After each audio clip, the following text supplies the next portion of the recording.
সেই দিকে আপনারা খেয়াল রাখবেন। আমি আমার বক্তব্য দীর্ঘায়িত করব না। আপনারা দেখেছেন ইতিমধ্যে আমাদের জেলা বিএনপির সাধারণ সম্পাদক একটু আগে আমি বলেছি, তিনি এসে উপস্থিত হয়েছেন, তিনি কথা বলবেন। আমি আপনাদের সকলের কাছে সর্বশেষ আমি যে অনুরোধ রেখে গেলাম, আমি প্রতিটি সময় সপ্তাহে 4 দিন এই ঘাটাইলে আমি আপনাদের সাথে সাথে থাকার চেষ্টা করি। ঘাটাইলের আনাচে কানাচে মানুষের খোঁজখবর নেওয়ার চেষ্টা করি।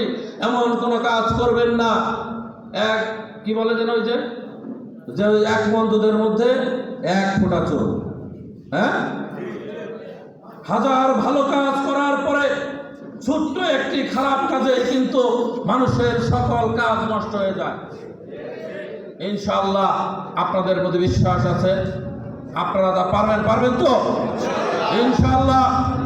আগামী দিনের এই ঘাটাইল হবে একটি মাদক মুক্ত ঘাটাইল, এই ঘাটাইল হবে অশ্লীলতা মুক্ত ঘাটাইল, এই ঘাটাইল হবে ইসলামী মূল্যবোধের চেতনায় গণতান্ত্রিক নেতৃত্বের ঘাটাইল, এই ঘাটাইল হবে জাতীয়তাবাদী দলের পরীক্ষিত নেতা কর্মীদের নেতৃত্বে একটি সুন্দর ঘাটাইল।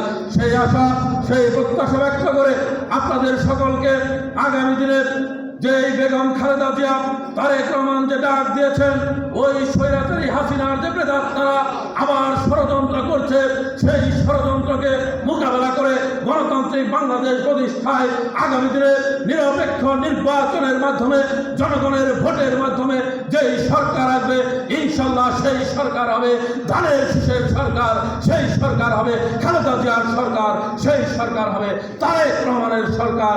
সেই আশা সেই প্রত্যাশা ব্যক্ত করে সবাইকে ধন্যবাদ জানিয়ে আমার বক্তব্য শেষ করছি। খুদা হাফেজ। বাংলাদেশ জিন্দাবাদ। শহীদ রাষ্ট্রপতি জিয়াউর রহমান হোক। দেশনেত্রী বেগম খালেদা জিয়া জিন্দাবাদ।